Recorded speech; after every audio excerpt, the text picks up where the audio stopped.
Right off the bat, I'm not using a tripod for this one. It's a heavy book, and if I hold it, I'm just going to get fingerprints all over it and stuff. You know how it is. Marvel's cheap. Really cheap. So it's like, hey, here's this $8 book, and the cover page is the same as the book inside, material-wise. So, yeah, right off the bat, this is an $8 book. No lie. Look at it. $8. That's a lot of money. And, you know, if I was an X-Men fan, I'd be kind of upset because they brought back Uncanny X-Men after, a couple of years? And they had, the first issue was $8. Then they rolled with weekly books for 10 weeks. And then this week, you get Age of X-Men, or was that last week? So I think last week you got Age of X-Men, which is trying to replicate Age of Apocalypse, but nowhere near as good. And then and that was also just like a preview book of the spin-off books that's coming from it. So this week you got this book and Age of X-Men. So the good news is I dumped and ditched that Age of X-Men run that they done for 10 issues. And from just reading the annual, I was able to just move with this and pick it up.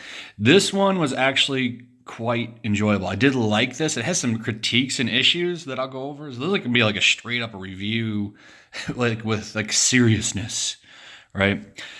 Because there's no, we'll get to it. Because there's of course the muties, I hate muties stuff going on, right? But Cyclops is on like a road to redemption, which I like because I hate how they turned him into, pretty much Cyclops Hitler. I didn't like that. I like that he's going back to his Boy Scout mode now, which is good. I wish this is the team we were getting to right here. But there's some weird stuff going on. So, like, Wolverine is in this book, right? And he shows up in it, and they don't say anything why. So this book is another problem with Marvel, right? Return of Wolverine, the last issue, hasn't even come out yet. That's, like, coming out in a week or two or something. I'm not sure. I'm surprised it's taking so long considering the art is ass. But he shows up here. We don't even know what happened. He's just here now. So thanks for spoiling Return of Wolverine number 5. The heated claws are gone too. He uses them this whole time and his claws never heat up to that dumb thing.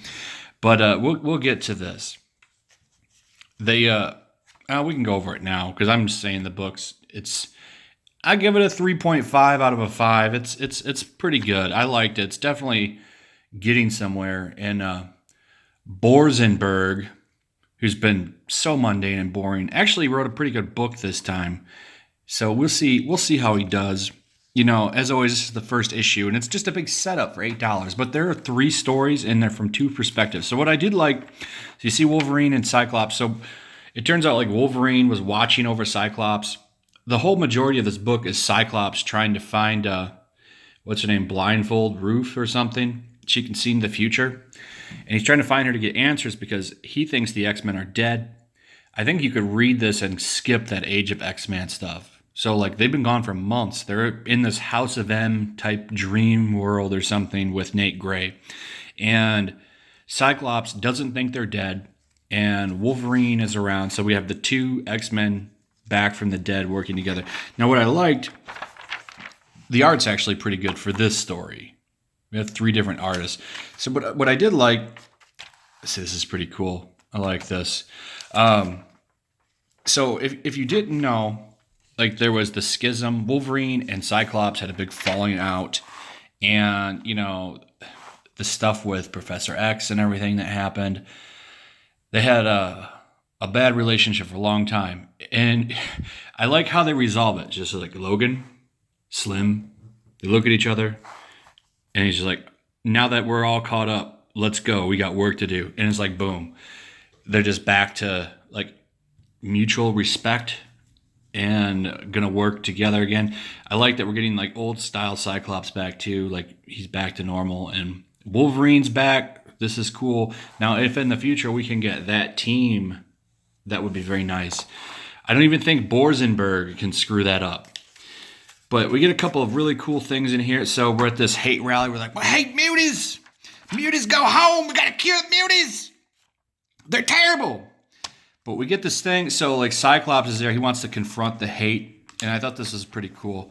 Like, humanity, boo, traitor. We're talking about the other senator. Because they, of course, have a cure.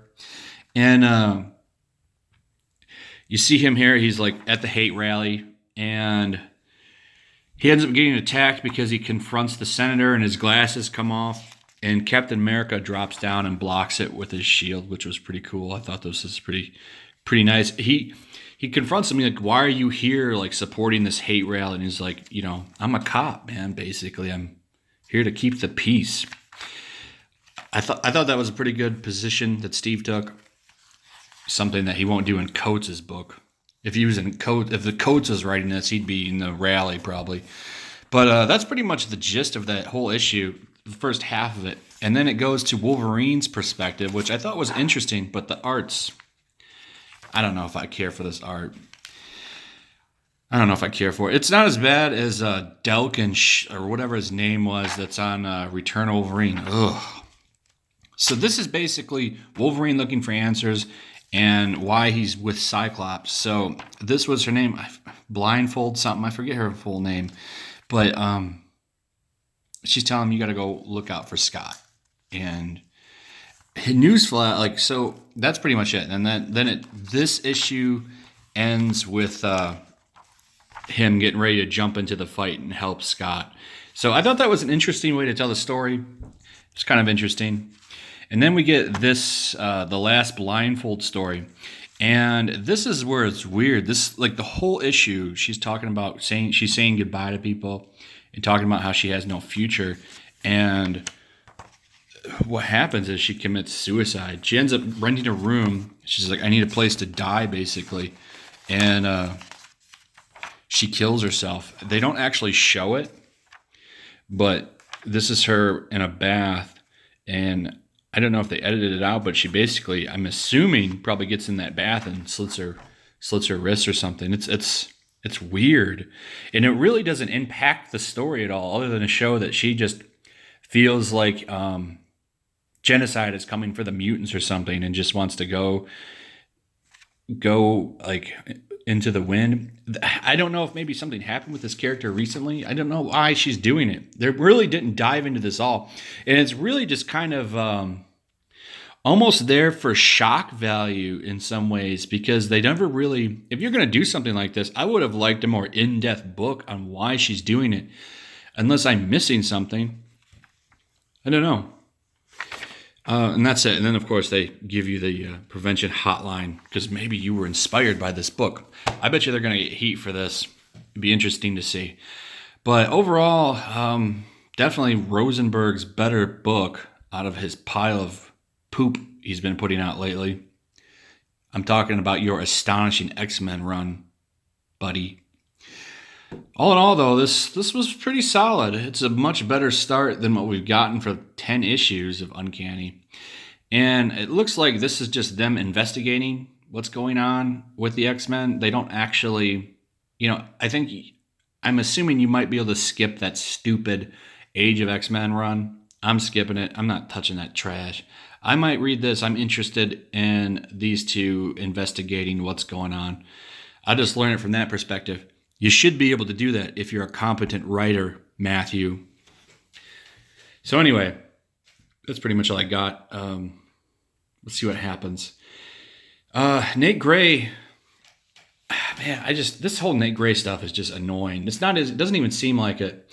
And for those that don't know, Nate Gray is Cable from the Age of Apocalypse. And it is cool to see how powerful Cable should be. A lot of people I don't think they realize it's the techno-organic virus that keeps him depowered, because he's using all of his power to keep himself from not becoming a machine, basically.